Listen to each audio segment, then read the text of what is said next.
that there's any kind of an effort up there yet. Now remember, oh my God. On September 11 of 2001, the United States of America would be the subject of major terrorist attacks. Under the guidance of Islamic extremist group Al-Qaeda, 4 planes were hijacked, and 2 of which were deliberately crashed into the 2 towers of the World Trade Center and 1 into the Pentagon. The last plane would fail to reach its intended target and would crash in a forest.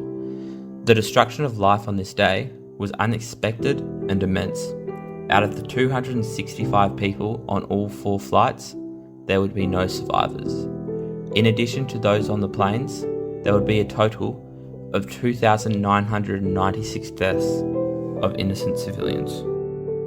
America was quick to react to the terrorist attacks on its home soil.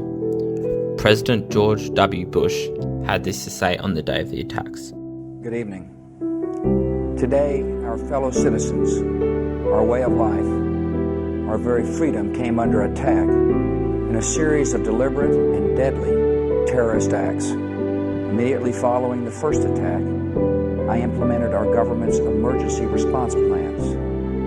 Our military is powerful and it's prepared. The search is underway for those who are behind these evil acts.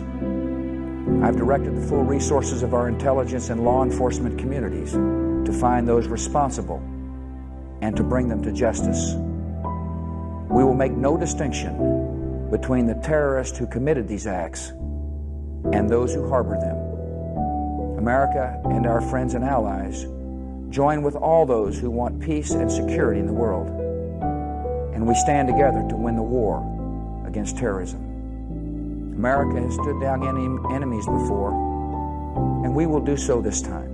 As evident, on the day of the attacks, President Bush was quick to indicate that America would respond to the attacks by bringing those who helped commit and harbour the terrorism that occurred on the 9th of September 2001. Bush stood true to his word as the USA and several of its allies would invade Afghanistan less than a month later on the 7th of October 2001. This would result in the longest war in USA history.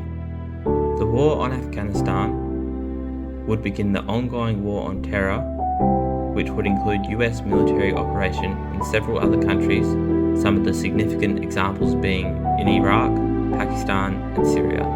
Over the span of the near 20-year war in Afghanistan, the USA would have 4 different presidents: Bush, Obama, Trump and Biden. Throughout the duration of the 20-year war, America ultimately failed to fully eliminate its enemy and deploy a successfully democratic government in Afghanistan. Although successfully pushing its Afghan enemies such as Al-Qaeda into retreat and establishing an Afghan government with its own constitution, the validity and stability of these actions were extremely weak and feeble. This is evident through the fact that when President Biden announced the intention to completely withdraw US military from Afghanistan in April of 2021, the Afghan government would fall around 4 months after this, before US forces had even been fully evacuated from Afghanistan. In total, the war in Afghanistan would lead to a tremendous loss of life. Estimates of the total amount of deaths vary, but generally it is estimated that in total approximately 200,000 people would die. And of this 200,000, it is estimated that 50,000 were innocent, non-combatant civilians. One could only imagine the tragedy and loss that has been felt by hundreds of thousands of families. This number seems even larger given the outcome of the war and the almost immediate fall of the Afghan government. Given this, one must wonder the ethics of the USA heading into the war. Was the USA out for revenge against the non-state terrorist group, or were they trying to develop a country and lead it towards a brighter future? Perhaps the answer to this question lies in the nature of its withdrawal from Afghanistan, which was unorganised, inconsiderate and inhumane.